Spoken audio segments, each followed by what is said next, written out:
Hi everyone, I'm Paul and welcome to another episode in our series of video tutorials from Lens Pro to Go. Today's episode is being shot on two Canon 5D Mark II DSLRs with two super pieces of L-glass. On this camera we have a Canon 24-70 f2.8L, and on this camera here we have a Canon 85L, one of my favorite lenses of all time. Today we're going to talk about camera sensors, in particular about the size of sensors on various DSLRs on the market. Now, most cameras use CMOS sensors, where CMOS stands for complementary metal oxide semiconductor. Did you get that?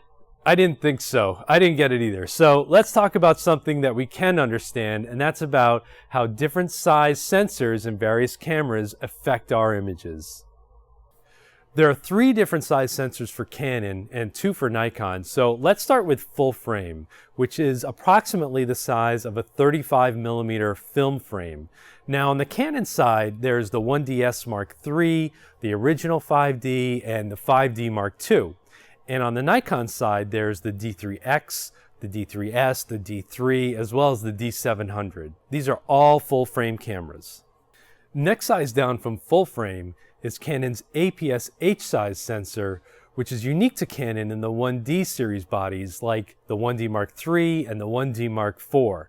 Now, because it has a smaller size sensor, we have to multiply the focal length of any lens we put on there by 1.3, and we'll show you examples of that later. Next, we have the smaller APS-C size sensors, which vary in size depending on the manufacturer. For example, Nikon utilizes a 1.5x crop factor on their cameras like the Nikon D300, the D300S, and the D90.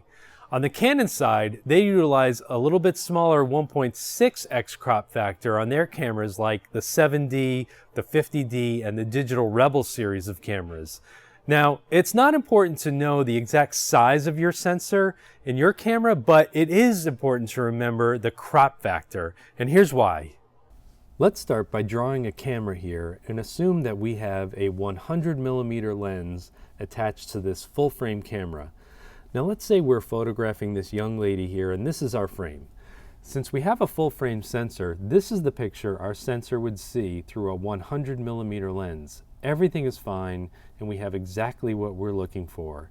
Now, pretend we have magical powers to stop time and replace the sensor in the camera from full frame to, let's say, APS-H size sensor from a 1D Mark III or 1D Mark IV, which has a 1.3x crop sensor, and that's quite a bit smaller than a full frame.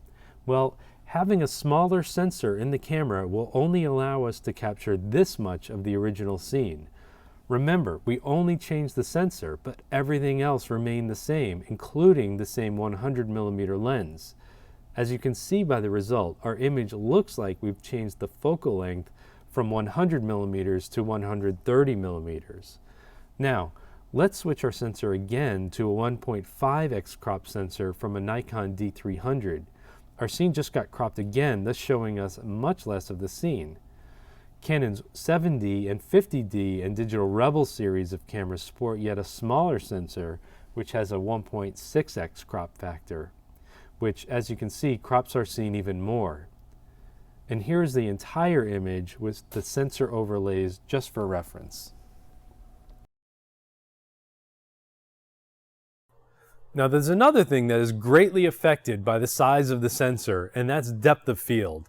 Now, we're not going to bore you with all sorts of technical information in terms of how and why that's done. And there's been various threads on all sorts of different forums, and people argue endlessly about this subject.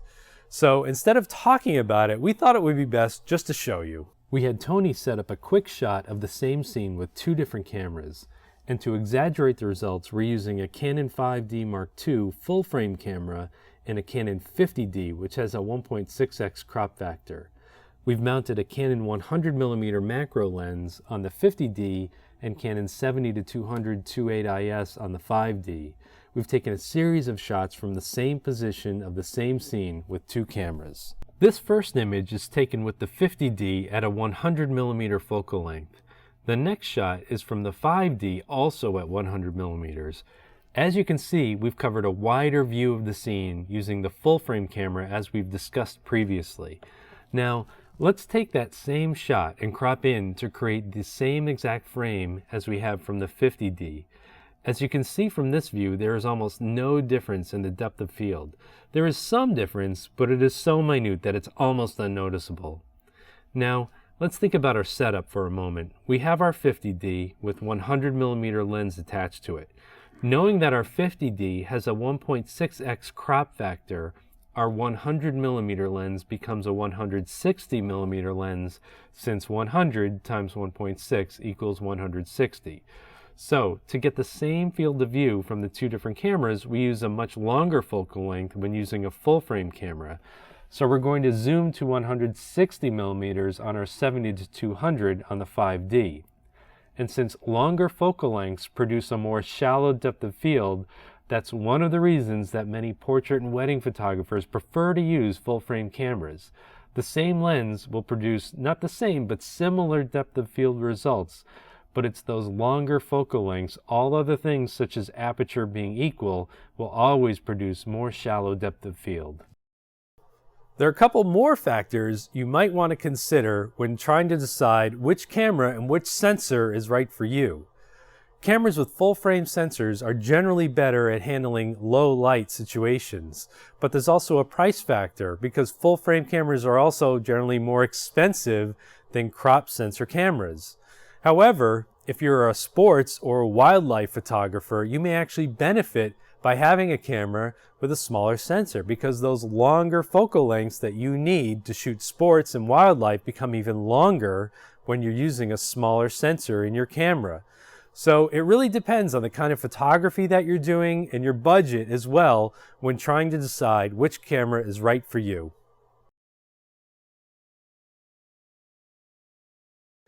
Hey, you still here? Well, thanks for watching our tutorial on sensor sizes. We hope you found it valuable, and we'll see you next time.